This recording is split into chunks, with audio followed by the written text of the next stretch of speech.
السلام علیکم دوستو، میں ہوں محمد کاشف اور آپ دیکھ رہے ہیں انفو کائنات۔ سوال: کیا فرماتے ہیں علماء کرام اس مسئلے کے بارے میں؟ ایک شخص عرب امارات میں رہتا ہے۔ اس نے اپنے دوست کو قرض دیا جو پاکستان میں رہتا ہے، اور دیتے وقت کچھ طے نہیں ہوا کہ واپسی درہم لے گا یا پاکستانی روپے۔ اب قرض دیے ہوئے بھی 4-5 سال گزر چکے ہیں۔ اس دوران پاکستانی کرنسی کی قیمت کافی گر چکی ہے اور درہم مہنگا ہو گیا ہے، تو اب وہ قرض پاکستانی روپے میں واپس لیتا ہے تو اس کو نقصان ہوتا ہے۔ لہٰذا اس کا یہ مطالبہ کرنا کہ میں نے درہمی قرض دیا تھا، لہٰذا درہمی واپس لوں گا، کیسا ہے؟ جواب: عموماً ایسا تو نہیں ہوتا کہ قرض لینے والا دبئی جائے اور وہاں سے درہم بطور قرض لے کر واپس آئے، بلکہ عام طور پر ایسا ہوتا ہے کہ قرض دار کو پاکستانی روپے ہی ملتے ہیں، لہٰذا جو کرنسی دی تھی اسی کا مطالبہ کرنے کا حق حاصل ہے۔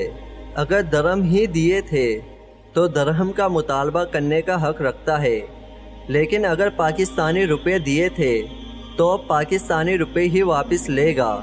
یہ نہیں سوچے گا کہ میں نے تو درہم بھیجے تھے اور بینک سے پیسے ہی نکلتے ہیں، اور جس وقت میں نے قرض دیا تھا اس وقت یہ مالیت تھی اور آج یہ مالیت ہے۔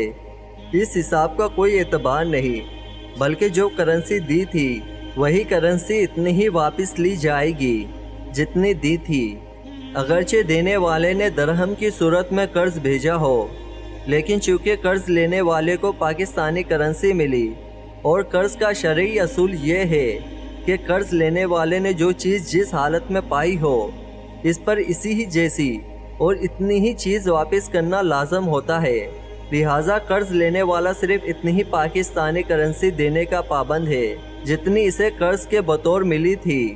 مفتی امجد علی اعظمی رحمۃ اللہ علیہ لکھتے ہیں، قرض کا حکم یہی ہے کہ جو چیز لی گئی ہے اس کے مثل ادا کی جائے۔ ادائے قرض میں چیز کے سستے مہنگے ہونے کا اعتبار نہیں۔ مثلا 10 سیر گیہوں قرض لیے تھے، ان کی قیمت 1 روپیہ تھی اور ادا کرنے کے دن 1 روپے سے کم یا زیادہ ہے، اس کا بالکل لحاظ نہیں کیا جائے گا۔ 10 سیر گیہوں دینے ہوں گے۔